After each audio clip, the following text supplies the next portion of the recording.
Ala itwa salatul istikhara yo yakwebuza ku Allah kyokka nabbi n'atwagala wallahi n'agenda okuyingira kabuli nga nedduwa gituwadde erina okukozesebwa mu swala eyo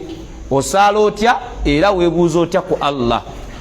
kati nga tayagala muntu kubanga atakira ku makya kukyama mu kkubo fu ngala omuntu amutambulize ku ddiini ye nnyini entuufu atukosiikana Allah ng'akyali musiraamu kuba kyabbeeyi okusiikana Allah ng'oli musiraamu ate Allah tagenda kubuuza tagenda kwokya muliro lwaki wafa nga tulina poloti saballah okutebenkera ebigambo mu mitima gyaffe ne mu bwongo bwaffe wallahi Allah tagenda kubuuza lwaki ofudde tulina bakyala basatu Allah tagenda kubuuza lwaki ofudde toli Saalongo Allah tagenda kubuuza lwaki ofudde tulina Kawundu Allah tagenda kubuuza lwaki ofudde tulina poloti mu Kampala ebyo Allah tagenda bikubuuza agenda kubuuza ebibuuzo bitono nnyo kyokka ate ffe tubuuza amaaso bw'otese nnyo obwongo ku bisigadde kyokka ate n'ojja obwongo ku Allah byagenda okubuuza noweerabya nti ate ekyogenda kuyingira kabuli so singa ofayo okubanga oteekateeka gy'olaga kigenda kuwa okukolererayo ate n'okubanga n'ensi ogitunula nga atagiraba abalongofu batusooka n'ensi bagifuulanga woolaba ennyanja kuteekako lyato kubasomesa gye balaga emirimu gyabwe emirungi bagifuula lyato eri batwala gye banaalaga kati gwe simanyi emirimu gye emirungi gy'olina ddala Allah wagamba nti enkyakutwala oba olwaleero ddala osiikana Allah ng'oli musiimu wa olunaku olukeera n'otendeza Allah n'omusuuta azikali zonna n'ozimalayo nesola n'osaala wallahi n'oladdala nga ne sunna zonna oziteeseeko baadiya wa qabliya nga neeteetagisa ne duhako olwo gisadde noga nti wano Allah wantwalira wano alhamdulillah gwe mutima okola otya weemanya nti wano Mungu w'abantu tefala baasa bihi sirina buki noba olunaku olukeera muwalimu noga nti wano nankwatako obukwasi nenyingira kabuli simanyi kyankola nga zifumapimamu olwaba tokola otya nobawo ate olunaku olujja nga seeko obadde munyikuvu mu ibada wiiki nejja nga oli munyikuvu mu ibada omwezi ne gwokoseeka nga sunna kabuliya baadiya gwe weekubiriza ne gujja guyingira omwezi omulala Allahu akbar nga kasoosi ka zuhuri eya kabuliya simanyi baadiya tokola otya al imanu yazidu wa yanqusu bweti eyambuka nekola etya era nga tekikubirizibwa kubanga imaani y'omuntu ebeera mu bbanga sawa bina ng'eri mu 10+ anti ogenda tukafuwaza kwawo nasanga tasadde duha gwe obusiraamu oli awo tu oyo obeerawo otya gwe rasulu alakutunakwata ku kiyama tusadde duha nva ne maaso anti imaani lwa kati olisanga omusu batasa layiri mukikola mutya simanyi baneewo obeerawo mu nsi munakusa layiri kati gwe Allah ogenda mugamba kiggwe era gwe erinda muliro gwe kubanga abalongofu batukula basala kituufu byaliko biki era nga yeewuunya n'abatagisala babo batya ate nga kyekituufu naye abange oba oliawo levo gyaliko tamanyi ono gwakakkanya gwayinza omuliro alinawo ibada ate gyakola atya kina bagamba olwasooka weewale nnyo okuyingiza omuntu omuliro yadde omuwejjana ebyo Allah yakola atya newankubadde nga nabbi yaffe alina byatulekeddewo obubonero obuyinza okulaga nti enkomerero ya Jamiru yandibanga wa muntu wa muliro oba muntu wa muki naye era ffe tuwunzika tugamba nti tusuubira ku nfa gyafiiriddeko oba nekyafiiriddeko omubaka yagamba bwa nti omuntu yenna asembyayo la ilaha illallah ku lulimi lwe jana katusuubira Allah yandikola ki tetusobola gimuwa tebane wantuze ne tuli mu masanyu Jamiru shahada yakoze atya era insha Allah mulete mmere tulye tudde mu kibuga ne tumuleka nga tumuziise ono wa mujjana la nedda noba gwegenda okuziika ye n'ogumuyingiza nogamba tuze lwa mukwano naye ngono ye wa muliro naye kati tuze buzikola ki siraamu naffe naye nga ye olwedde ali muki ali mu jahannama tuze lwa butakyawa kuyunga lwa Sseruganda naye nga tulaga nga diisa gyalaze si biki si birungi so tuzze tubeerewo tubeere abajulizi annaye oba gwe sekutale wa Allah tugaa nedda omuntu omuwa muliro tomuwa ki ekyo nabbi yakigaana nawakitiibwa Allah ebyo yakola atya yayina guno omulembe kojja okusanga omuntu ng'akuyingiza jahannama ng'oli mulamu kati wiiki ejja nagukujjamu ate nakuyingiza jjana wiiki eddako eri nakola atya bannange singa ejjana Allah yagiwaffe bantu ddala twandiyingidde abitonde ebimu ddala nga Allah agikwasiza gwe kasimu ku imaani gy'olina gwe gwe budala ku imaani gy'olina gwe mu famire baniyingidde ejjana stagfirullah ng'omanyi walombe dwa 13 va ku layini taata nakugambanga debbali gwe suma yayingira nakukolako nokkiriza kamadi va mairunyi nagamba va kumairunyi noga va gwe Kasimu jangu uwe yali kwatika nyamba buyambi temumenya mutwe gwe twete walomba kudwenda kwesatu simanyi wali okweyesa nyamba kubatu abagambe mputu yali mutomo ndako kule gwe Jamiru dawali aji na kwegairira nola tesere zija kwejana dawali bakoche emyaka kakadde wallahi Allah daga ijana koze iki singo mukazi otalingira jana gwo mukazi ogwo mama Kasimu nga wambonya gondo sokeba kuba bugumiyeke emyaka nga 7 kazi gwe mputwe kuve mutomo nala yakola atya kati singa abajiwa ngeri mikono gy'abantu seeka wallahi Allah yawukana yakola atya era waliwo kitonde ekigenda oyingira ejjana buli omu yeewuunye leka nawe afuso ayingidde jjana nga yakubanga nkunamyo sigamiri kituufu naye nga empaka gye yawangaleo ku duniya seeka nga gwolaba tosaakola ki waliwo ekitonde ekigenda okuyingira omuliro wallahi naawe otye leka naawe oyo omu walimu saba Allah ataasaba walimu ya rabbi mu kitubo ky'obwa Sheikh Allah gumusoge saba Allah ataasaba walimu abanywezi Allah saba Allah buli yenna alimu elementi y'obuwalimu bw'abasooka mu jjana amwotereza nga akyali ku nsi seeka kuli bakuswala okubanga imaamu wo bamusoowasowa bamuteeka mu jahannamu ng'ate maamuma agenda wa kalibawo kaseera walibawo okulambuligana kuba omujjana ne muliro kubani nga tetumulaba Kasimu nga taliyo Jamiru imaamu wa Allah nga taliyo waba tali mu jjana alina kuba muki mugenda okulengera nga amanyo ge gali kungulu nga yenna asiridde aweddewo ebyokunywa bimasira lusaayisayi kyokulya kyamaggwa takkuta tekiwonya njala mugetayi Allah omusajja tusomesanga tawhidi ku lulu ababbi Allah waisizaako ne tukiwuka ku musajja oyo Allah kino na kino muweeyo ensonga Allah kwanza okuzaamu gye muki ono hadithi nabbi yagamba nti wekimala okuba bwe kityo wakitiibwa Allah ajja kusaasira omusajja oyo akola atya era muligenda okujjanga era akabanga nga keekongera gumuyiseemu nga gumuyiseemu kasaba Allah atuwa okukola istigifaru omusa musonyiwa mu kaseera nga twakamala okwonoona kino kibagamba bana kibagamba mu bana baali baani nibagamba nti tufu tuli boonoonyi ng'abatonde era tusobola kukyewala seeka kullu ibn adama khata kino nabbi yakyogera nga kimanyikiddwa ti buli yenna mwana wa Adamu ki musobya seeka ne wabeera sheekha asobya mwe mwabikwata bubi mwatukwata bubi seeka olaba muwalimu ng'atagala mu kikubo imaamu anoonya ki Kasimu kuyita eri Jamiru kwata wali tulabe ngeno olaba ng'alina baaliko abakolako ddaawo Jamiru sukule mu zuhuli kwasuyisa akulabi emboozi yeyitingana ali ku basiraamu be mugenda okulaba nga alina gwa pepeya imaamu nowamini kijja kitya Jamiru gendayo gwe mukesi waffe mugenda okulaba nga Yusufu abadde alimu ogeza njakuwakana nkwagadde njala nkufule namba 2 olaba otya kati kasago twatomera imaamu mukutegula nambeji wallahi yali kwafuswa pepeya nze namuwulidde n'agange kyokka ti bebe walimu be batusomesa kati oyo sigenda kudde okusalira mabegawe gwengani era ku kyekyo nedda tosalawo mangu bwotyo sekono mutonde gwetotamwasola gyakusaaza tamwakikolwa kyakoze oba osobola muga mugambeko kale omutidde genda mba obuyinza bamusingako bamutuuze mukole kwa naye muntu seeka bandi mubuulirira wallahi n'akivaako seeka naye okudde okwogera bakuba walimu nti yakoze kino ekyo mukyesenyuwe nabo bantu seeka basobya nga gwe woosobya gwe nga wootegula n'onyumirwa naye waba akedde n'ategula anyumirwa seeka anyumirwa kuba naye muntu si kiti bamufuna bulungi si wagira bikola baimambe bakola oba baseeka naye ate okubafuula emboozi ku mimwa gyaffe nti n'omuwalimu seeka nedda kulli ibn adama buli mwana Adamu yenna seeka imaamu si mwana Adamu wanje abagamba nti omuzadde tasobya mubawagira abo wanje ekisobozo omuzadde si muntu si mwana Adamu kati mwajawa nti mama tasobya ne taata batuzala barakallahu fikum ne basobya waba tasobezza Allah asobya omwana we wano we mulinga mama we yakunyiiza nnyo kakuzanga yakunyiizaako nga wallahi mu bintu byambyone mama nakunyiiza nezivaako ng'omuntu mama naawe kati olwokuba tyonna mu kudini n'otambula n'okolwa ki abatasoma wenyina nga neberamu ku magezi nakugambye mama ne sababu tubaneuza unzizako nawe avumi talina muki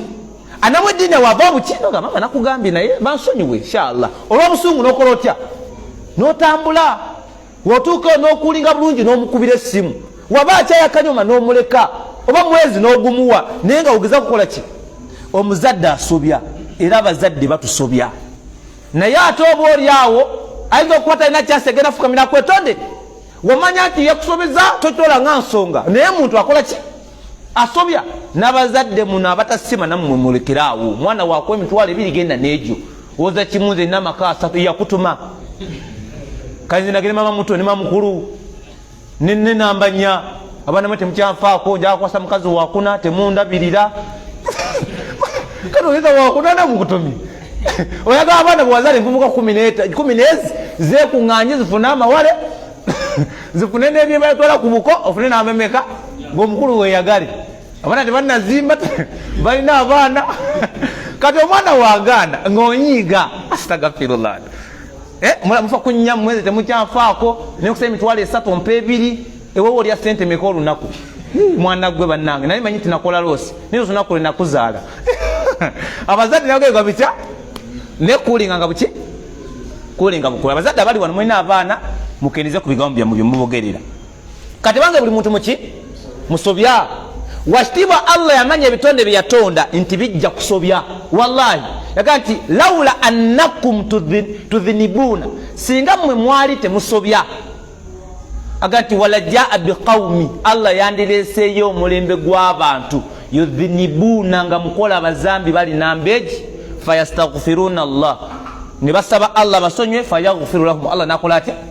yadisuweri singa mwete mukola mazambi nga ebitubye namwe nabali ku nsimu libalongoofu nga wallahi teri yakunama teri ya riba teri ya tabanne teri yakola byonono teri yagenda muloji teri yategula teri yakola zambi fena tukusula zombaka teri yasala kirevu teri yakwesa pate ya nyumbe nga fena tukola ya mubaka fena tulikunkola ya mubaka fena nga salamu n'osanga musanzi munongo emirundi 15 ojimuwa bubi takwekanya fena nga tuli balongoofu Allah gamba nti embeera yammwe nandibadde mwembajjawo nendeta yabaki abamanyi okwonoona lwaki Allah tawagira bwononefu mu nsi wabula Allah mumanyage mulimu al-Ghaffar omuki kati erinnya lirina okukola Allah musonyi mu hadithi al-Qudusi yatugamba nze mbamanyi innakum tukhti'una bil-layli wan-nahari ya ibadi abange baddu bange innakum mazima ddala mmwe tukhti'una bil-layli wan-nahari mbamanyi ddala musobya emisana nekiro ne wa ana aghfiru dhunuba jami'a nze Allah wa mwenze nsonyiwa mazambi gonna fastaghfiruni mukoleki musaba kola ki faghfiru lahum ngena kola ki ngena basonyiwa ekyo Allah kimanyi tusobya kirona miki naye agambe nti koleki wamala ezambi olikola bwoti gamba Allah kola ki nange kyenkugamba wobaako n'ezzambi lyoguddemu mu kaseera kennyini nga wakalivaamu Allah mugambe nti astaghfirullaha wa atubu ilayhi kigambo kyangu kisome mirundi nga 3 ku 10 ng'okijja kutoboya ebiwowolo nti Allah nkusaba onsonyiwe era nze gy'oli seka nabbi yagamba nti tuuba limani wajada fi sahifati istighfaran kathira yeesiimye nnyo yenna alijja ku kiyama ng'ekitabo kye kisingamu kusaba Allah musonyiwa nga wali walina okuwandikibwa ezambi bateekawo ki istighfar manje kitegeeza abatonde nga twagala kutwetondera tusonyiwa munnakunyiiza nga ati nabula n'amagezi agaŋŋamba nsonyiwa oyo ategeera nabakyoyo kigenda okgenda naye nga singa obadde mugamba nti nsonyiwa teri kikola ki wano okusomera tuwanga lya example eri mu bayizi abayizi balina eggume omu ku baseeka ayita omuyizi yabaga bannange njagala buli yenna anaasaala asange takibiratu ihrami buli muyizi atagisange ezembooko sizibala nibalowooza nti asaaga kuwasiri bajazina bajja mulimu abatagikwata mulimu vubuka ganenenene primary akanakati agana gakulu ogegendereza kitono omwalimu bagamba nti yenna atagisanze nga wenakugambye ku zuhuri kola ki wansi ebintu tubimale mu bwangu ebyo tubikola bulijjo wansi tukijjewo wakati mukubanga abayizi nga 3 bali muzikiti batudde kivuka kikulu ne kiyimuka ne kifulume omuzikiti omwalimu nakigamba mbagambye galamira ate ofuluma ogenda wa ng'amunyega mwalimu nzabukako kati nze saali mukwanze ndi mawaya nzawo nkuyoola wallahi zitolera kuga machabu go wansomesa kati nali mu office samanya byali muki omwalimu gundi kuga ogenda ng'amunyega omukulu sebo n'afuluma wakati mbana batudde golaba woswala omwalimu mwana nakwata engatto nakola kya nakirira tunawo tahfidhu awo nadda mukarajaa nanyenya jakoze takola atya omwalimu n'apanguluku kati yakola Allah yamuwa obugumiikiriza nalagira bonna ga mugende nadda mu office nanjiirako naŋŋamba nagwe njagala okunkolerako namugamba ate batya ebyo ntera obikola kwesakatabusakasi namugamba jakoze eki nabinyumiza ate nange nezibukako ngambaddewo ninga ebyo ngaabikola ku ssomero lino nga weetuli saba Allah tusaasire era Allah tagira kibi sibaddeeyo awo singa nze bandimukomera obikola ebyo nze Sharifu ndaba nga kinene seeka omuyizi primary gwa tanakwera kunaaba gwe nga we nengamba oke inshallah naye omuwalimu ono kyenjagaddemu omwana mwangu awo yamugamba oyo simwagala ku ssomero era afulume teyasulamu bakugwewo kyemu awandike ebbaluwa eraga nti omwana tumutadde yeseeka alinze kimu kweyagala nago omwana nti ogenda kudda wamu omwana namugamba aseeka sina buzibu olaba ekitana magezi sina buzibu napakinga musanyufu aseeka nago omwana alikoki yaseeka yagala eki seeka nsonyiwa era mu ofisi atukewo ekyemu bamaliriza bulungi yaseeka alinda kimu omwana nanagamba seeka nsonyiwa era seeka gamba abakukyogera awo nali nkola ki nali mumuleka omwana bamugamba tugenda kugoba kituufu ogambawo oti tewali awoseeka yamanya tondo ali kumawaya nagaye kyemuwandiiko nafulume wallahi teyogera ti olaba kyenjagala ekirwa kinaffe abantu twagala ki ani mumu atakyagala nga n'omukazi gw'olunewaka manyi mwefula nnyo abalikola omubaka anze bisibikola naawe kati nkwetondereki otagalikayo tatakasimu ng'ama nsonyiwa bireke emere togifumba ate nze njala olumanze gusuzirwa n'abaana bo tatakasimu ekiro toliyo bireke era batono mumwe wallahi abetonde waka ekyo nimbi wetonda lokukali ngali wakamuwasa sekalukumani walili nga wakamuwasa nego soko yito kwa wetonda watonda weza mwaka neba na wali myaka 15 yali manyire ebyo anyiza na afuluma netondera bireke nyi wato nyigira saza kale wa district munango munyizi bakusasule bigo biki nenga wallahi teriyo kitonde kyagala sole mu nsi muno nga kyala bagalo basonyiwa naye ate abasajja kibakalubiriza kale kikalubirize ku mukyala naye ku Allah kikole ki kibe kyangu kyekugamba gwe nga sinagenda wala taata maama ampuliriza kigambo Allah nsonyiwa tokijjanga ku lulimi lwo kubanga tugwa mu nsobi kyati mwadhikaliza okumakya n'olweggulo tukiringa n'emirundi 10 ku makya nakye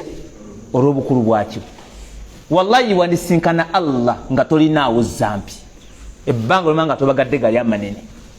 saba Allah kituwe katuli bonoonyiseeka saba Allah kituwe Allahumma amina tumusaba Allah binga n'emirembe abazi Nabi Muhammad sallallahu alaihi wasallam olunaku lwa leero tuli musomo gwaffe gwa baraka tuli kulaba omukisa oguli mu Qur'an kwa tuli ku bintu ebirimu omuki ekyasooka twagamba ani ekyokubiri ne banange ekibuuzo kijja gye muli ebintu mubitegeera oba nedda kisoboka ddala okujja wano ng'ennaku ze mmaze n'emyezi nga wallahi mundaba bulabi era nga munziga buzizi naye nga wallahi okutegeera byensomesa kizibu ekisoboka seeka saba Allah ne wantabayo nampayo nga basatu yarabbi banateeka mu nkola musigadde kale muliteeka mu myaka 3 mu maaso nisifune at least kwasobola ddala seeka okujja n'ovuga amafuta n'ofuna ebizibu naye nga gy'ova tofunyeyo nogu okujja kate bo watokulabako ensobi enjereere akeere wata baya baki ate bamuŋŋambako newe yali ejini iwe gye wammanyira tusaasire bane sabala ngo bitegera ya rabbi kubanga tumaze gasoma omukisa olina kyotegeddemu wangi okyasobola ogenda ku muti gwa Nakayima n'osaba omukisa gwabadde agenda mu masaba gano osobola okuddayo nti leeta embuzi tukuwa omukisa nabagamba embuzi n'omukisa tebikwatagana oba oyagala mukisa leeta embuzi salano ku muzikiti abasiraamu bali ennyama enjokye gwe baleetere gwe tobasalirawo imaamu y'abasiraamu ojala ngeri natupapaganira wanofu ne magati zo twakuisha magharibi ndujisne wakuisha nembuzi evewo anti musharia kyakyogerako olw'omululu tugireka bulezali kati maleisha bulungi oweka dosa mukaga twaba kola ki tufune emiti buli mba muwenya mayo wafu ekinabaawo tunja kusula muno seeka buli muntu analya ku nnyama agenda kati ayi Allah omusajja muwa omukisa kikyo yagala ekisinga awo muve mbasawa baganda teri balaka bane mubitegeddeko saba Allah tuyambeko ya rabbi makizibu kati sibuuza omwomu kuba bizibu nzoka ku muntu nga yazze leero saate eri mu kirasi mu buyizi bwaffe buno obuto bawaye wiikeji ogenda okudda nga beterezeza era gwe biremaawo ng'osooka omuwaayoko kati nga musajja tali ki musajja si mwangu ono alina byayagala olaba atabukuse naye kati wano tugenda mpolampola saba Allah abategeezi ya rabbi Qur'an eno tugenda kulaba ku mukisa gwayo ddala tukyagiriko nno Qur'an tujja kugivaako buvi bwekyo omukisa gwayo gugirimu seeka gwa maanyi sooka ddala mu kuka kwayo abamanyi abokwo walimu balagala nti Qur'an yakira mitendere meka ebiri omutendero ogusooka yavaayo yonna jumlatan wahida min lawhil mahfuz Allah ino olubawo lwebata lawhil mahfuz Allah lwe yateeka programu y'ensi ne Qur'an kwe yakola atya kwe yagijja omulundi ogwo nagyeta ila samai dunia ku ggulu lyaki eyo tulabako eyo eka ya Qur'an ekola ki yajja omulundi gutya okuva ku al-Fatiha pa kuki ku Nas omulundi gutya nejja ku samai dunia ku ggulu lyaki lyokunsi omutendero ogwokubiri Qur'an mwekira kati wanenzika eno enesoose era ekka mu kiro kibata Lailatul Qadr kyagamba Allah nti inna anzarnahu fi Lailatul Qadri twagissa mu kiro kyaki ekyokugera yavayo mulundi gutya gumu nejja ku samai dunia omutendero gwokubiri Qur'an mwejjekira Allah okubanga ajijja ku samai dunia nga Jibrilu ajeta kubaka Muhammad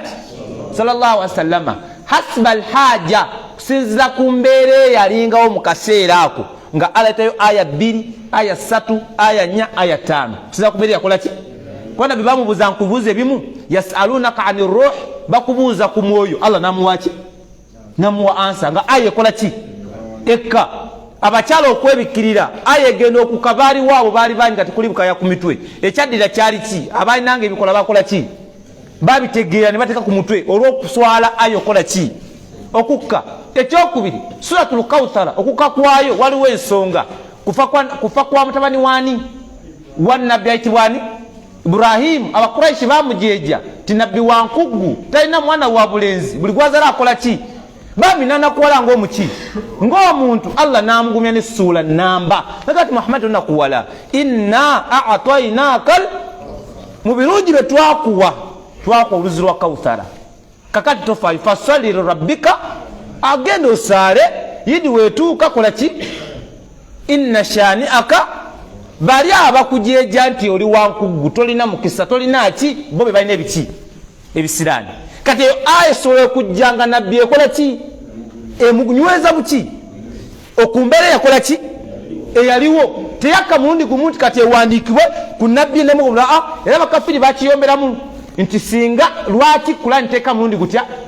ng'ebitabo byakola ki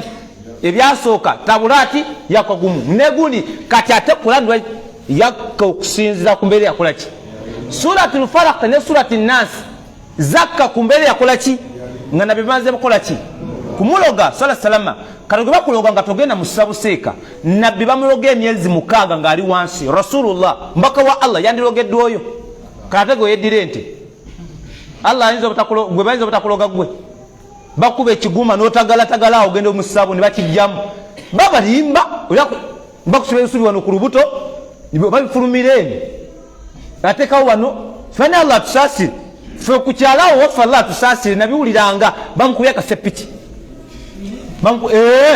bamukubye sapatu nga wallahi akasepiki okalabako bwoti kapya nga kavudde mu lubuto naye nga neerika naawe tibamukubye sapatu zino eza batabata wallahi payes ng'azirabakaawo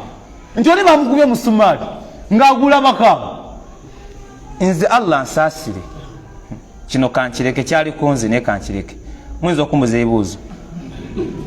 ekyantuukako ekyebigumba naye kankireke ye tukiveeko. Kati Kurani yakola ki? Yakiranga muki? Seeke bijja ebiri abantu babikuba era ffe batugambanga nti osanga ng'omukadde nnyo wazinga naye luzinge buno we buti wazinga luzinge tebijja kuyingira wafujja musu naye fujja olanga wafujja naye fujja tebijja kuyingira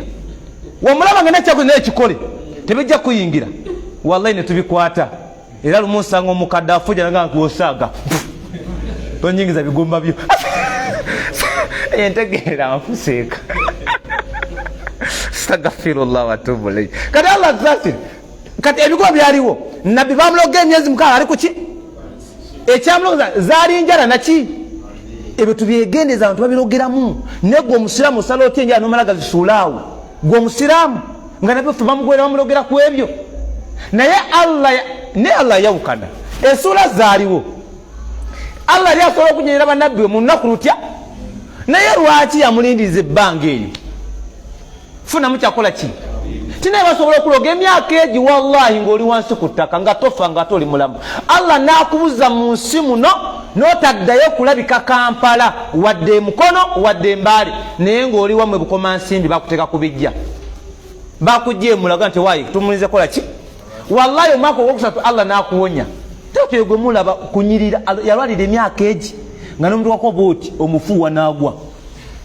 naye laba waatunula banyi nnyo Allah bawadde akawuka ka sirimu ne kamugoya emyaka egi n'akogga n'afaanana ng'eppeeni wallahi Allah n'amuzza engulu ne gugejja bwe gute nga nti oyo yalinnya mu kaveera naye ssebo yali agenze embwa yeekwate kye yamukola kati nga fe abakola ki saba Allah tusaasiseka kati Kurani yalika okusinziira ku mbeera yakola ki eyaliwo kigifuula okubanga nayo yamukisa teyakanga bitabo byakola ki ebyasooka Allah nassa suratul Falaq ne suratul Nas nga zizze kujjanjaba nabbi Muhammad ebifundikwa muloga bifundikwa byali 11 Allah yawukana ly'eddagaali yassa aya 11 suratul Falaq na ayez Nas siba aya 6 gatta tulabe ganji 11 yasomanga aya etyeja agomazi gange isaba Allah ko bulungi so kumanika saga funyi nkanywenyweko awo naye so okwata ebintu si byangu kati ga aya jasoma likola ki paka zakola ki lweza gwayo wallahi nabbi nakola atya kisobokera ddala naawe ali wano okusigala nga wallahi Allah neddogoli abakuliteeseemu nobeeranga enjanjaba yayo Qur'an ne babaluga mu mutintima bakuba ekizimba kyeno wakati mu kisambi bannange nesubu yannemye nobeeraawo nga kyofu guzimba ngire tunaffe tugula bakuluga Jamiru gwe tuzeeyo ku bijja ate namabalabula wadde mwegendereze olambula bala nomalamu maanyi kino kyakwata ne mukagisula gwe twaziika emmanga era nekyamukwata ku kisambi wano ate kino ekyo kikisusse ya Rabbi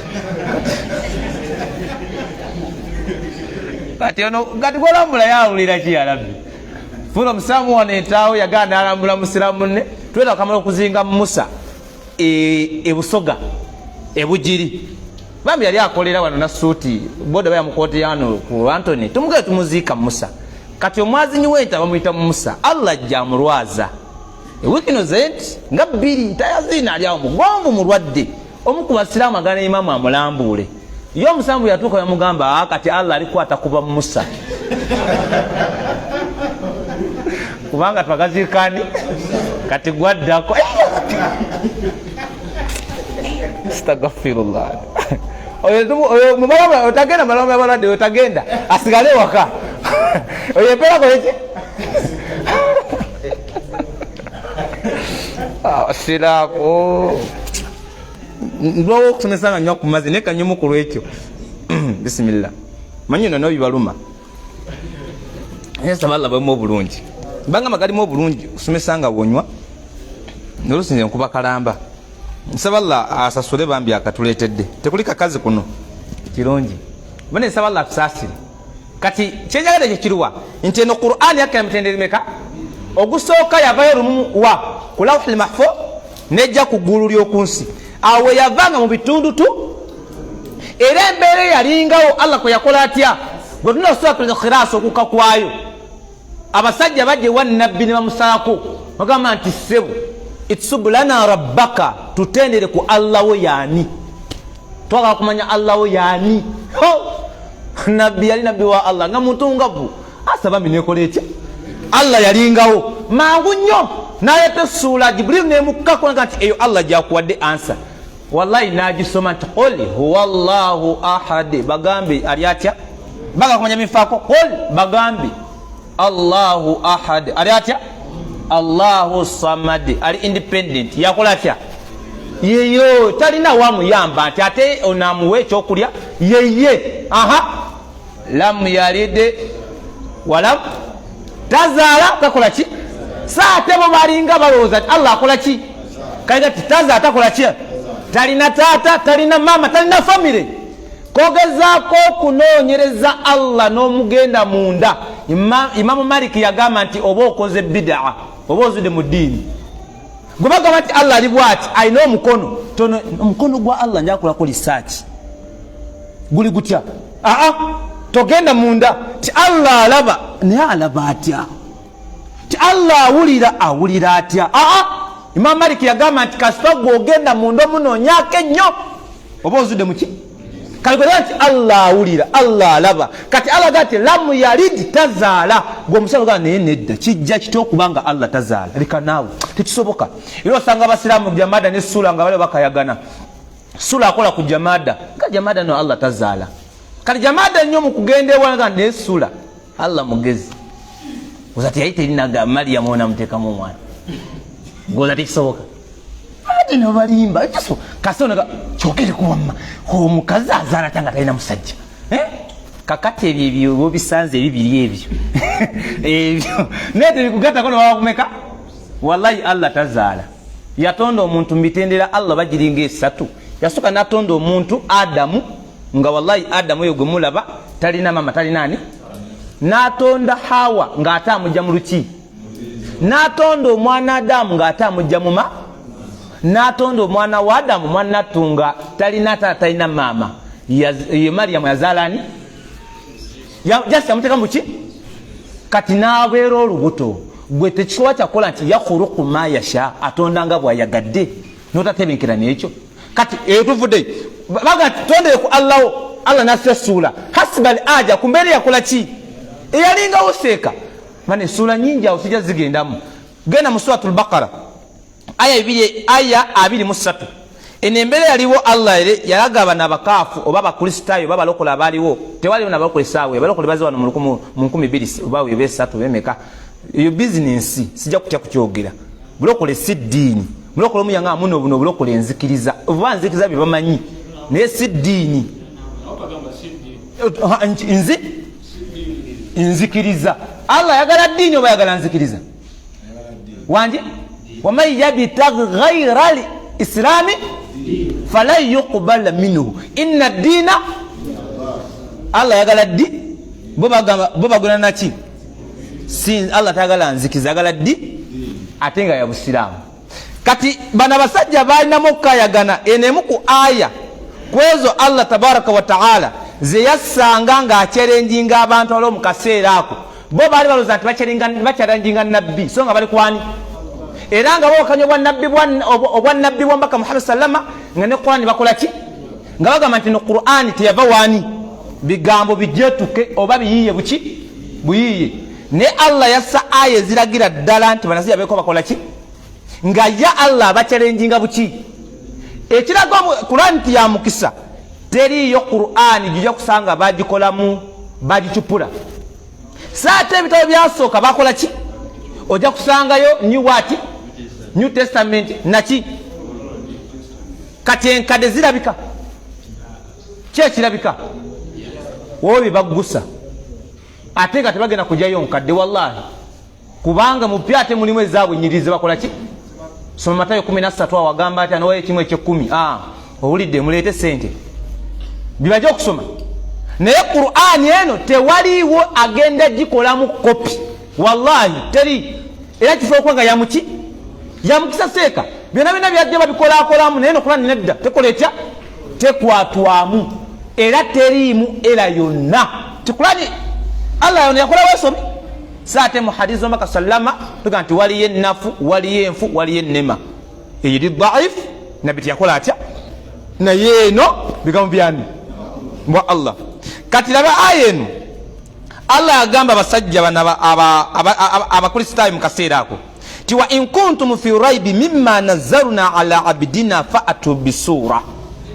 bisuratin min mithli umbeeranga ddala mmwe mubuusabuusa wa in kuntum bwe mubeeranga ddala mmwe ayyuhal kafiruna almuadinuna mwe abakafiri b'omulembe guno abajeemu abatakiza nabi Muhammad sallallahu alaihi wasallam temukiza na Allah nga ddala mulinamu fi shakki min alqur'ani nga mulinamu okubuusabuusa mu kitabo kino Qur'ani alladhi nazzalnahu ala abdina Muhammadi kitasa kwani ku nabbi Muhammad sallallahu alaihi wasallama Allah gati mbanga mubuusabuusa mu kitabo kino obutuufu bwakyo si kya mukisa tetwakisa ku mubaka tekyava gye tuli Allah yabagamba kati mwe babuusabuusa mukole kino fa'atu bisurati tumathiru min alqur'ani mufuneyo essuula ng'efaanana n'emu ku ssuula eziri mu kyembagalamu Allah kyebagamba wa in kuntum nga wambanga ddala mmwe fi raibin mubuusabu fi shakki mukola ki mubuusabuusa nti eno Qur'an teyava waani ono Muhammad obaka bwalina bwa buli byonna byonna nabbi yaliko bya buki Qur'an eno si kitabo kyani fa'atu bisuratin tumathiru suratan min alqur'ani muleteyo essuula egi Allah suka na sura egi ng'essuula eyo efaanagana n'emu ku ssuula zange ziri mu Qur'ani newe nkubaddenga ya aya 2 oba aya 3 kwa teri aya sura ya aya 2 mu Qur'ani dira ku aya meka mwete aya sura nga ayez nga amakulu gano gasobola ommatiza abantu nga babanyonyodde ng'era gavayo buki ng'era bitegerekeka Allah yabagamba sura wamanga ddala mubuusabuusa nti kitabu kyange muleteyo ekyammwe wakitibwa Sheikh anyula aya eyo agamba nti watazumuna annahu laysa min indillah era nga mugambira ddala nga mukasa nti Qur'an yava waani wa Allah muleteyo essuula efaana essuula eri mu Qur'an Allah yabawa ekisigayo agamba nti nedda temwemalirira wasta'inu biman taqdiruna alayhi min a'wanikum mufuneeyo abanaabayamba ku nsonga eyo temwemalirira mwekka mufuneeyo oba ebimamune bya teknolojiya oba mulina abanene oba mulina abagagga oba mulina abagezi oba muleta jini oba ozikusama mwali mu ntaana oba ozisajjajjawo mubajjeeyo wasta'inu muyambagane muki muteeke mujale essula egi gyenkola ki gyenjagala kiraga nti Qur'ani wallahi tekwatwamu era kafeyo gye byafundikira agambye nti in kuntum sadiqina fi da'awakum wembeeranga ddala mwogera mazima mbikola ki bimwogera Allah yasooka kubasaba ssuula mu aya emu Allah n'agamba nti kale fa'atu muleeteeyo 10 ayati kale ssuula ekoze eki mumpeeyo aya 10 zokka zenkola ki zenjagala mwemanga mukala ki nga mukakasa nti Qur'an yava waani Allah sena ssuula kale ti njagala aya meka nala kale wezibange ku miziganyi fa'atu walau aya mulete aya newe betya newe bemu seka tebakola ki tebagireta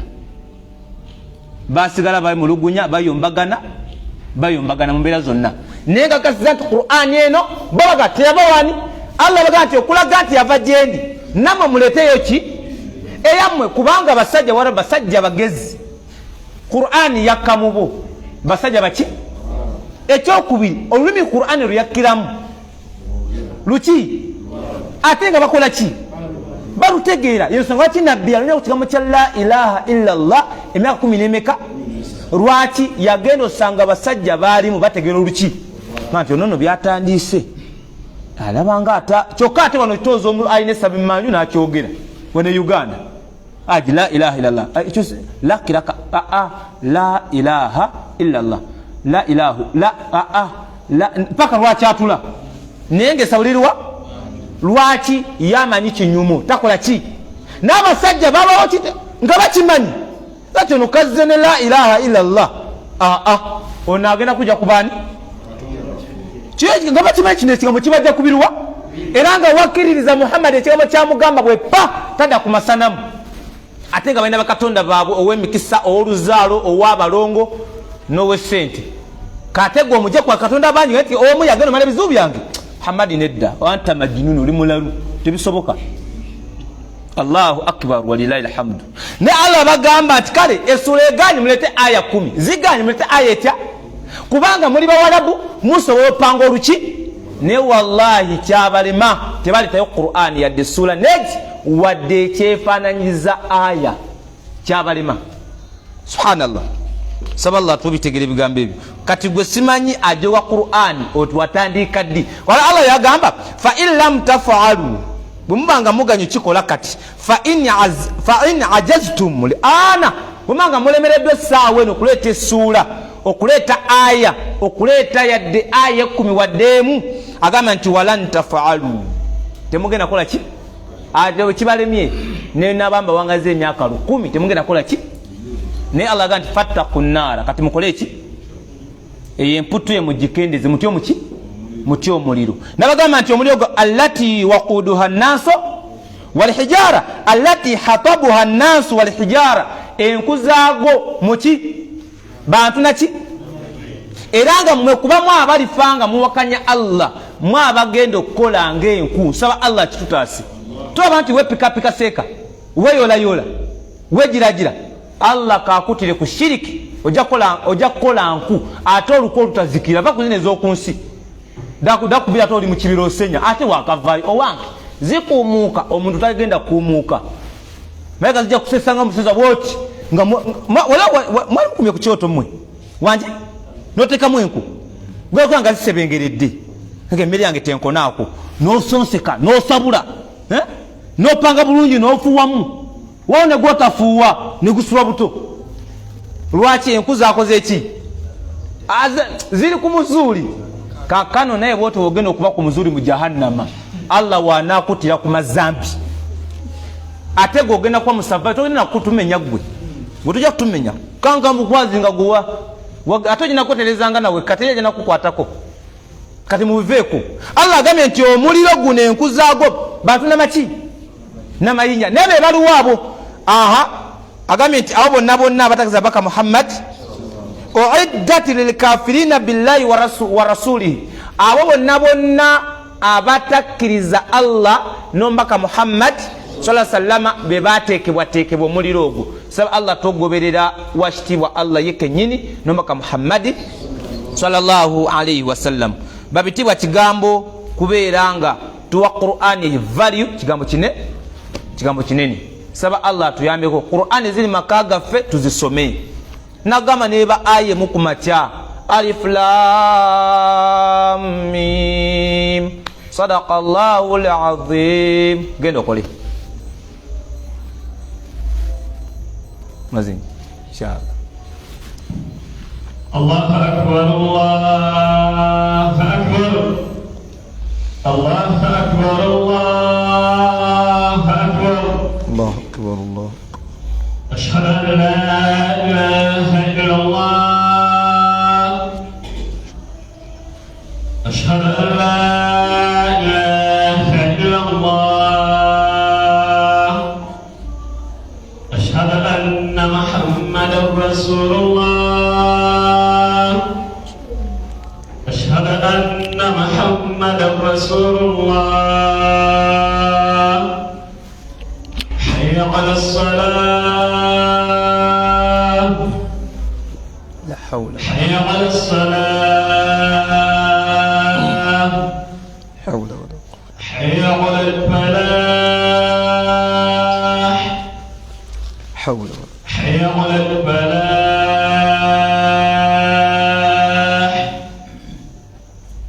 الله أكبر الله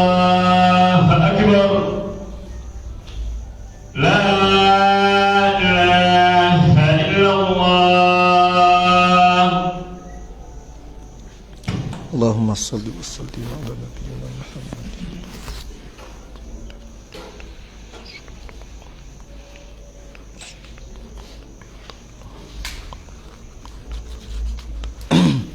Naam,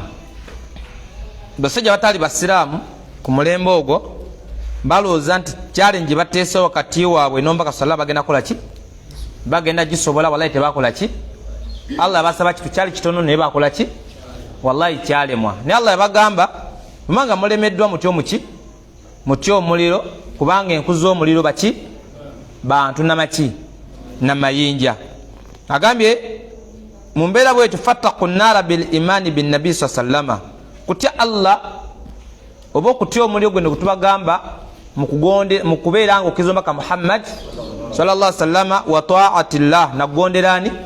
nagondera Allah jalla jalalu. Saba Allah tuwo kubanga tumugondera wamu n'okubanga tugondera ka Muhammad sallallahu alaihi wasallama. Bane mbasaba gezaako kubanga ofaanana nga nabbi bwe yakola atya, bwe yali nabbi tiyamala nkola lunaku nga tasomye ku Qur'ani yadde ne wiiki okuggwako, neffe twefuula bize ewiiki n'ogifundikira wallahi nga totunuddemu. Kale fuba okulaba neziba ayezi neweba ayeji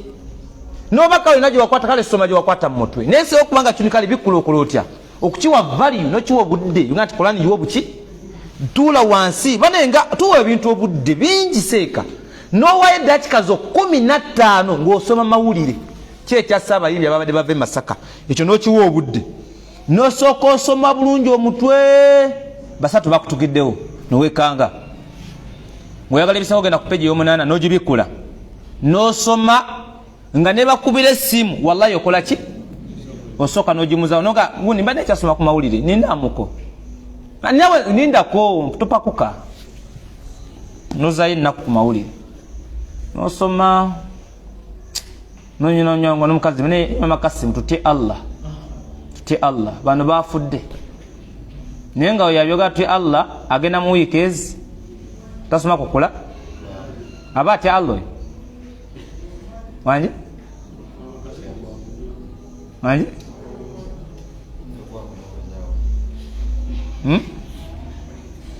temumpanga aba atya Allah amutyamu sizoni wiki jotuka nga te imani asoma juzu ate nga juzu nawo jimanyi basir kafirin taqin eyo mala wewe mpera tononya mulala gwe wenyina uzeewo eryefujo teryagikugambye nayo likola womala nga wesasula omajambada yakola kubyepa amajambada pepera zange ate agenda zikwa nawe beka nawe astaghfirullah wa tubu ilayhi. Kati kigambo kusoma Qur'ani nawe lunakuseeka saba Allah kitugondeze ebyengere ebikirimu akiddinganya alina byakunyumiza byakifunyemu kasira kaliwo saba Allah tusasire osobola okulya ennyama ewiiki naye nga Allah akusira mu Qur'ani wallahi nga Allah alitanga bakoza atya ate nga no wiiki mukazi nene nga takasimu walahi nekiba nga omu maka gaffe guno omwaka eno wiiki nyama noga Mama Kasimu ye Allah po muswafu ate kigwana kukola tigwa kukenga kusoma ffe tukuwe soma yo kwenda okola ki seka mulimu baraka seka baraka mweziri neba aya 2 amajini gali mayuka gaffe tuganya okusomera mu kuki abaana bali ku senti wambwa tebasoma dini gwe taata agimanyi okugisoma ate magaribi omala kubagoba mufulume ngenda kusala Mama Kasimu ngabe fuluma ngenda ku magaribi tawulira gala wolu mpane kufuru Makasi marisa gagari ngambi ngenda kusala magaribi bannange tawulira nowe kalakasa Allahu akbar Allahu akbar Allahu akbar ghayri maghdubi alayhim wala dhalin amin omwana awulira kandi babi nemba unotamanya dini wadde wakusoma tata wange mu dini Yesu la jimanyi ya jimanyi Yesu la jimanyi pozi tamanyi kyayogerako kandi wosanga omwana atosomye ku dini atosomye dini omwana yakuwulira wekalakasa nga tata naye tekiri magayiri magazubi kiri kitya kati gwe omugezi ennyo anti musomye nnyo omanyira abantu abakulu kiri kitya tuwekalakasa akunnyonnyole abakazi mwena bamanyi Qur'ani n'omukazi oli wadde y'obudde nga Mama Kasimu osomyeyo peegi mmeka kale tagimanyi oli muto wali otwaka agenda asome mbakyala bannayige Qur'an omanyi gwe ssanyu ly'owulyango zeewaka ng'omukazi akutte Qur'ani asoma walayi nga makasimu ali awo awejjesa alamtalaka ate balina obuloboozi ne babifu bigenderayo alamtalaka ifafu aye mukyala wange omubwati Allah ko muwaniko ne mweri be okuzimala ze mukwana ate muna amanyi mutabati yada sokompemo awo tabati yada abira habi wa tabba saballa kompi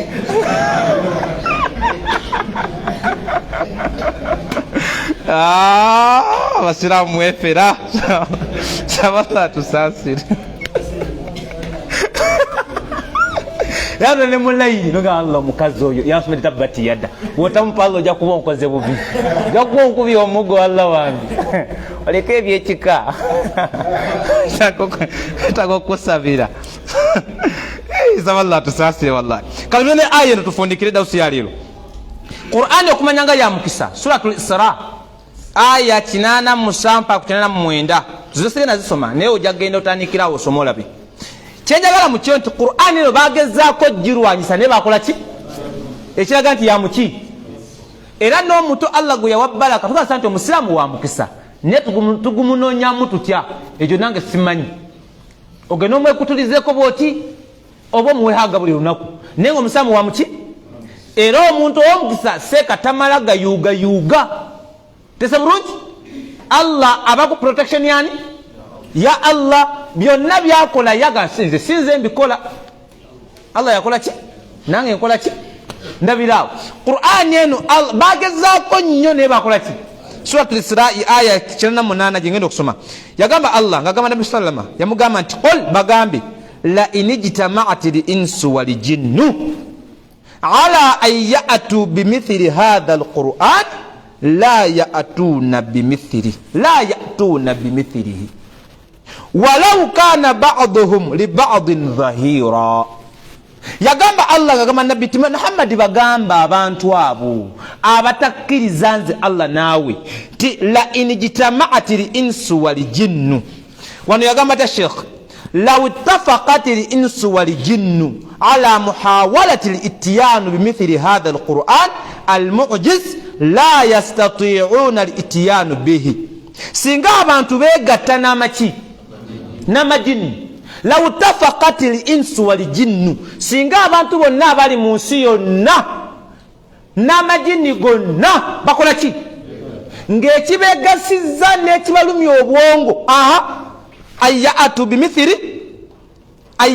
bimithili hadha alquran baleteyo artist ekifanana ki nekifanagana nayo nga bagasa obwongo amajini magezi ara yagawa obwongo ate oda ku mutonde asaze eki muveeko omuntu mulamu Allah tegeera ate watuka ku muzeeyi Kamali akutta abatategeera oyo kati Allah agambe bantu muli magezi amajini magezi amajini gasobola okufeera ekigambo n'ogakiririzaamu nga tibatugambye ekituufu subhanallah singa mwekuŋŋaanya abantu n'amajini mwenna ala ayatu bimithili hadha alquran muleeteyo ekifaanana ne Qur'ani eno nga kimuleetayo ekikifaanana almu'jiza ekyamagero wano Allah yagamba la ya'tuna bimithilihi tebasobola kola ki wano Sheikh naga nti la yastati'una al-ityan bihi tebasobola kukireeta